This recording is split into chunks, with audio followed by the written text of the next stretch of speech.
Welcome. Is this working?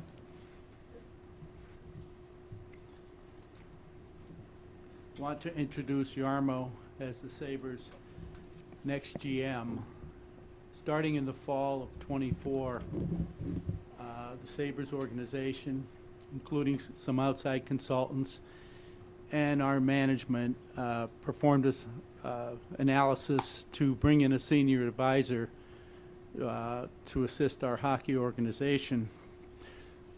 Yarmmo was the choice that we brought in as the senior advisor.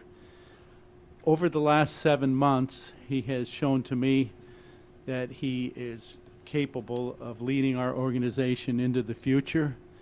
He's made bold moves in the past, several complicated three-team trades, and he just has a confidence that I believe will help our organization in the future, and the knowledge. So, Yarmmo, welcome to Buffalo.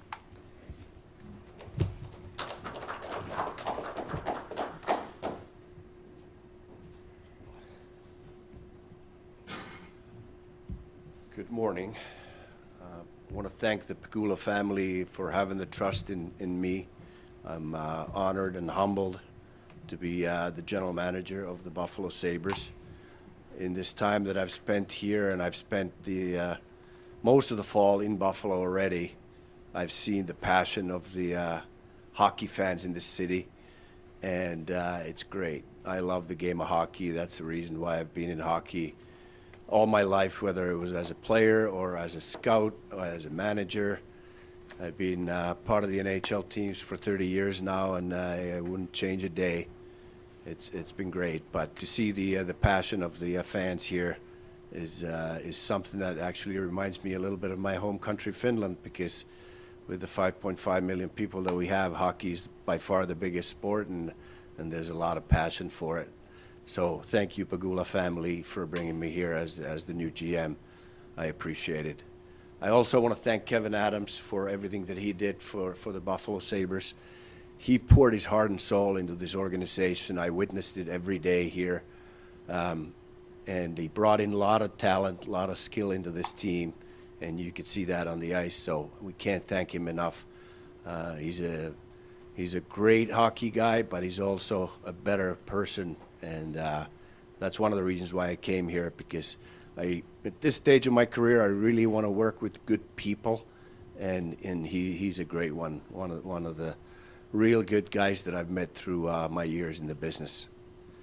The one other thing that I wanted to say before I let you get to questions is that, you know, when I came here, one of the reasons was that I really believed in the skill and the talent on this team. But I define the talent a little bit differently, so that's going to be the focus on moving forward. I think character is the biggest part of talent. I think that the competitiveness, the relentless work ethic that you have, whether it's on the ice for practice or in the gym, that's the talent that we need to focus on. And there's been games this year where we looked like it was going to be easy, and we lost because we got outworked. That's unacceptable. And that's going to be something that we're going to focus on every day here, each and every day, because the talent, the skill alone is not going to get you the wins in this league. Every team's too good. So you got to work, you got to compete, you got to be relentless. And that's what I want the identity of the Buffalo Sabres to be. And that's where we want to be proud of that type of identity moving forward, because we do have the skill and we do have the talent. So focal point will be character, and please, if you have questions, I'd be happy to answer. Congratulations on being appointed to GM. So, in particular, how do you want to make this team and this organization competitive? What needs to be done? Do you have a 5-point plan or something similar? I have a plan. Obviously, I'm just day one right now, so there's a lot of things that we need to look at, a lot of things we need to analyze, whether it's the staff. We got a lot of good people in place, a lot of experienced people in place. If we need to add something, we'll do so. John Morrow with the AP. Condolences on your dad. Thank you. You spoke about character. For all the skill that this team has, as you talked about, how do you turn around a franchise and a team that hasn't known winning for such a long time with players who haven't known what it takes to get there? Well, the one thing we talked about when I talked to the team is that it's not their fault, the 14 years that people keep talking about. We're going to focus on today. What can we do today to get better, whether it's on individual level or as a team? And we're going to focus on today. We don't even want to look too much into the future. We got a lot of hockey left this year. I think we can do special things with this team. Just as a follow-up, how do you build character? It's the standard set by the leaders on the team. They're not going to accept anything less. They're going to lead by example, show the standard every day, and then they can demand it from everybody else around them. Yarmmo, you've been with Lindy Ruff now all season long. What is your thoughts on Lindy and the coaching staff moving forward? Well, Lindy's resume speaks for itself. He's been a great coach in the league for a long time. I've really enjoyed my interaction with him day to day. He works his tail off every day. He's early. He's watching tape. He's analyzing. He's talking to the players. He's got a good line of communication with them, and he's looking for ways to get better. So I've really enjoyed my time so far with Lindy. So does that mean there's no changes in the coaching staff? We're going to evaluate everything moving forward, whether it's the scouting staff, management, coaches. Everybody is under evaluation at this point, but there are a lot of good people here that are great at their jobs. Yarmmo, what at this point can you say about the situation regarding Alex Tuck? It seems to have kind of ground to a halt here, and it's hanging over this club and this locker room, whether this team is going to extend him, move him. What can you do to help get that process going? I'll take charge of that situation now. I'll talk to his representatives. It always takes two parties to agree on a number that both feel that it's reasonable, and not just for today, but moving forward, what you have to build with your team. Alex is a really good hockey player. We appreciate him. We like him. We want to get him signed. I think that's been clear the whole time. Now we just have to agree on a number that works for both sides. Yarmmo, what is the biggest challenge that you immediately face as general manager of the Sabres? Oh, there's challenges every day in this job. My saying is always that there's never a dull day as a general manager of a team. When you think that you have a calm day, something's going to happen, and then that's going to change. But I want to get to know everybody even better than I do now. I think I have a really good head start because I've been here so much. And getting to know in a different role, I was able to have some talks with individuals, players, staff, to get to know them. So I think I have a really good head start on having a good understanding of what we need to do next to get to the next level. But I'm going to also take some time here to get all my thoughts together, gather more information, and think about a plan that we need to get into work right now. You spoke to it a little bit, but just what makes this an attractive job for you, I guess, in your own words? Well, I talked about the talent. I think that you always need the obvious talent that everybody sees on the ice, and that's there. We have goal scorers, we have size, we have playmakers, we have, I think, one of the best D-cores in the league as far as the talent goes. There's a lot of great things. We've gotten good goaltending this year too. I don't think that there's any excuses in some of the games that we've lost where we've been outworked. Goalies have given us a chance to win every game. You can always improve on each and every area, but I think that there's a lot of really good building blocks here, and that's what makes me excited. Yarmmo, you've been here long enough to probably get a feel for the roster and the talent. How close do you think this team is to being a competitive, playoff type team? Yeah, I think we're close. I think it takes a little bit growth from the young players. Experience is always good. I always say from the draft that it could take 5 to 8 years before those players can make an impact in the NHL, because you see now that it can be even a little bit more of a young player's game, but it's all individual. Every individual has to develop at their own rate and own pace. You can have the fast forward button even if you'd like to sometime.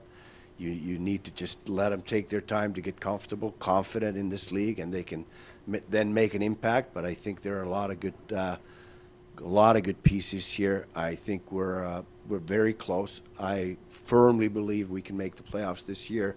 There's a lot of hockey left. Yarmmo, are you planning with the goaltending situation? You have 3 of them. Lindy's talked about it a lot, that it's hard for the goaltenders, it's hard for the coaching staff. How do you feel about that, and are you going to try to alleviate that and get it down to 2? I think we've all talked about it pretty much every day, that it's not the ideal situation to have 3 for the workload they get in practice, for the rotation and the amount of games they get if there's 3 goalies.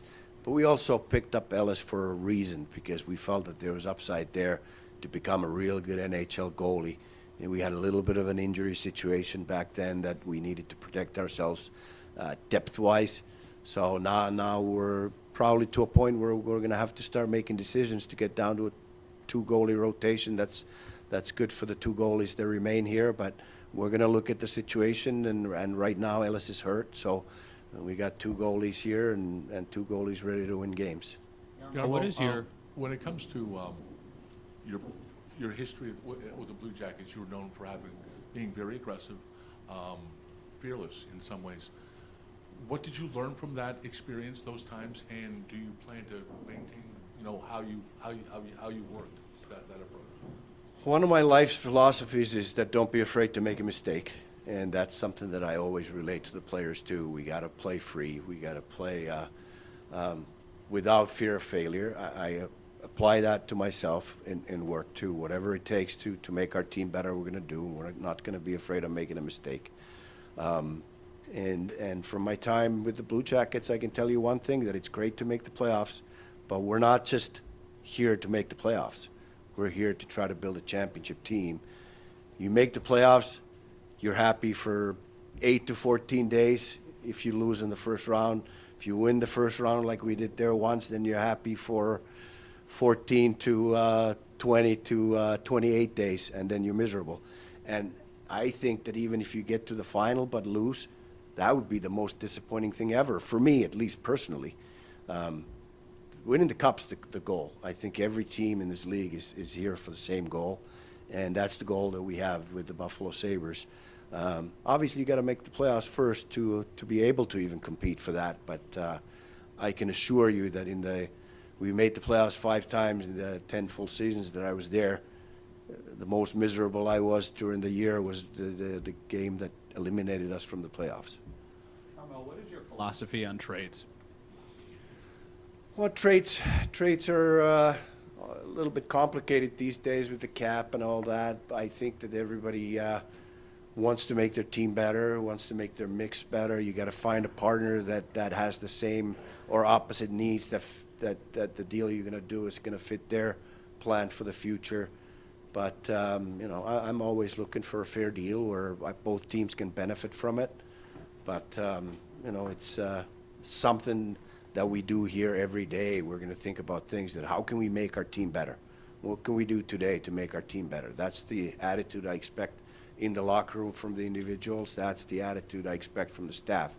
We come to the office every day, we have our coffee, and we start thinking about what can we do today to make our team better. As a scout, as a manager, who were some of your mentors, people that you leaned on, I guess, as, mentors? Yeah, I've had the opportunity to work with some great people. I always said that Marshall Johnston in Ottawa was one of the mentors, especially in the player evaluation world. He was incredibly prepared, hardworking, and very smart hockey man. But I also work with Rick Dudley, Randy Sexton, who was here for a little bit, Larry Plow in St. Louis, Doug Armstrong. So I've had a chance to work with some real smart hockey people. And the one thing that I've always kind of tried to do is study the people that I work with. Whatever I can take from somebody that he does really well, or maybe even some of the mistakes that I think they make, I try to learn from that. And the day that I lose that attitude is the day that I'm going to retire, and that's not going to be anytime soon. But I'm trying to learn something every day to be better at the job that I'm doing. Attracting and sometimes retaining talent has been an issue for the Sabres over the years. What did you learn from your experience in Columbus, working in a smaller market, about, attracting guys to play in a place like that and keeping guys? winning hockey games is the most important ingredient there. Everybody wants to play for a winner.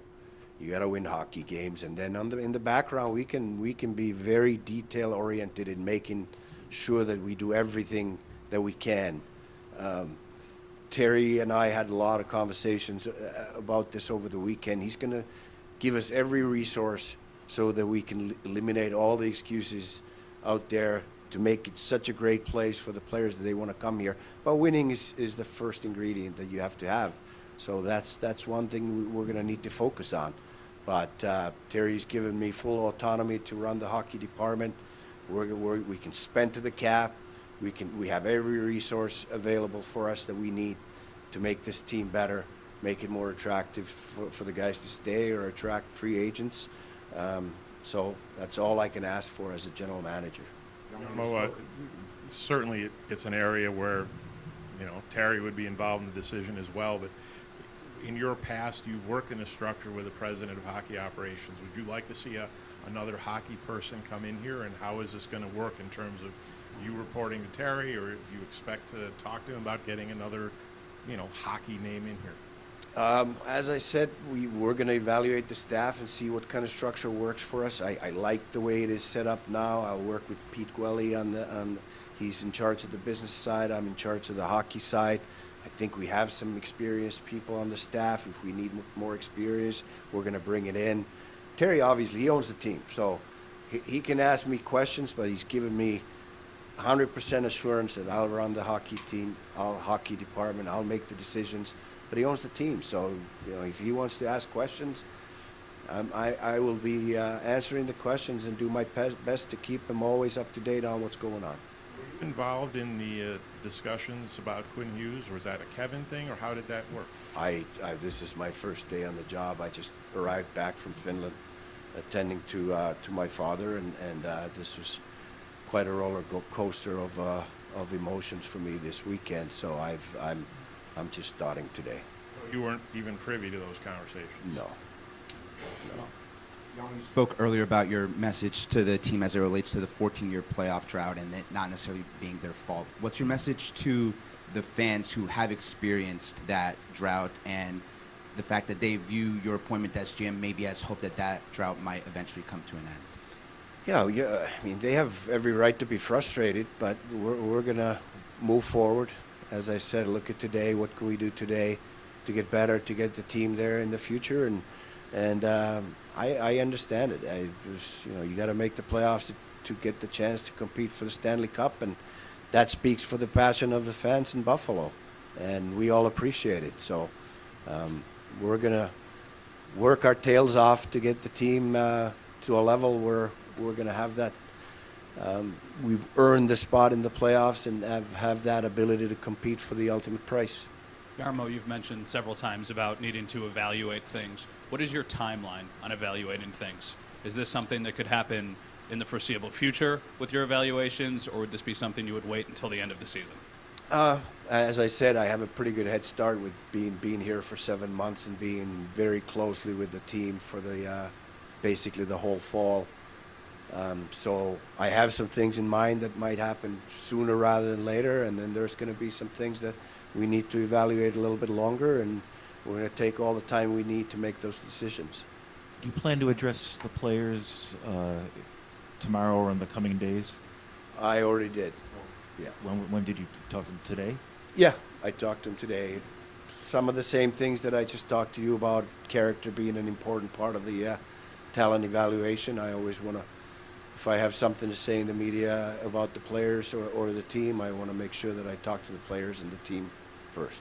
So I had a meeting with the leadership group and the whole hockey department team that is around the players and the players too. I've talked to some folks around the NHL and pretty much got the same thing. They said you're a no-nonsense guy, and players, coaches, and your staff will know exactly where you stand. Is that accurate? Is that the way you do your business? Yeah. What you're gonna hear that I said, you'll hear it in front of you, not behind you. That's one of the big principles that I believe in life.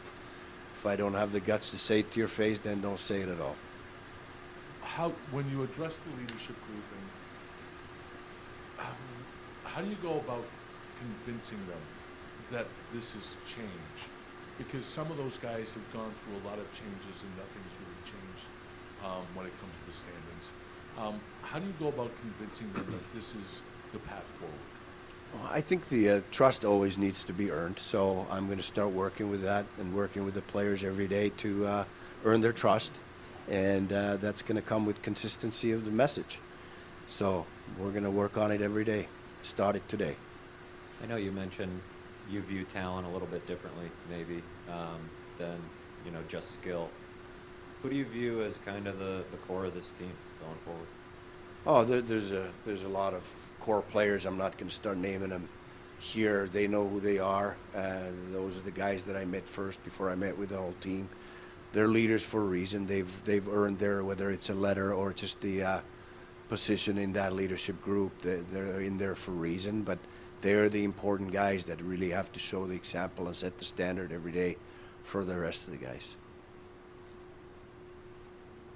Yarmmo, you talked about, you know, not just wanting to make the playoffs, but given the situation this franchise is in, the longest playoff drought in the history of the league, how much do you simply just have to get in the playoffs first and have any result before this franchise can ever move forward and not be stuck in this albatross?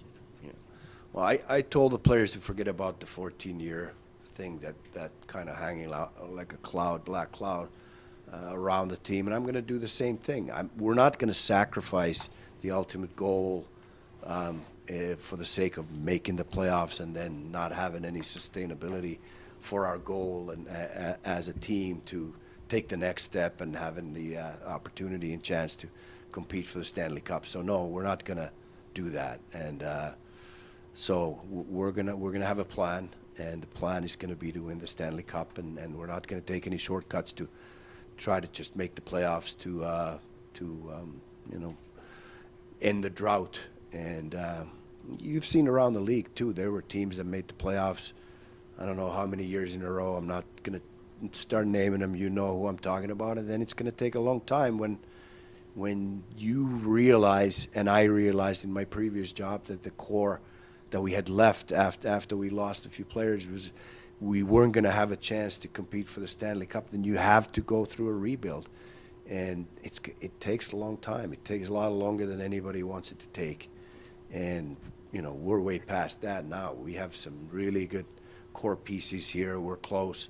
Now we just have to take the next step. And just along those lines, you're 6 points out, which isn't a lot, but you're behind a whole bunch of teams here. And you talk about making the playoffs this year. How do you want to see this team build the consistency to get a winning streak that gets you back in the race? We've seen the last 3 games, some of the things that have needed to happen, but you need a 7, 8, 9 game winning streak probably to get back into this thing. How do you build consistency as a club? Because we just haven't seen it most of the time. Yeah, you named it. The consistency is the most important word there, and for consistency, you need to have the work ethic, the relentless competitiveness on the ice every game. As I said early in this press conference, that losing to teams that have less talent, that outwork you, that's unacceptable. We just can't have that, and that's going to be something that we're going to work on every day to get the most out of our talent and skill that we have. We need to build on the character and the consistency and the competitiveness and be relentless that way, and there's a lot of hockey left. I don't think that you're necessarily going to need an 8, 9 game winning streak, but you're going to need the consistency, as you mentioned.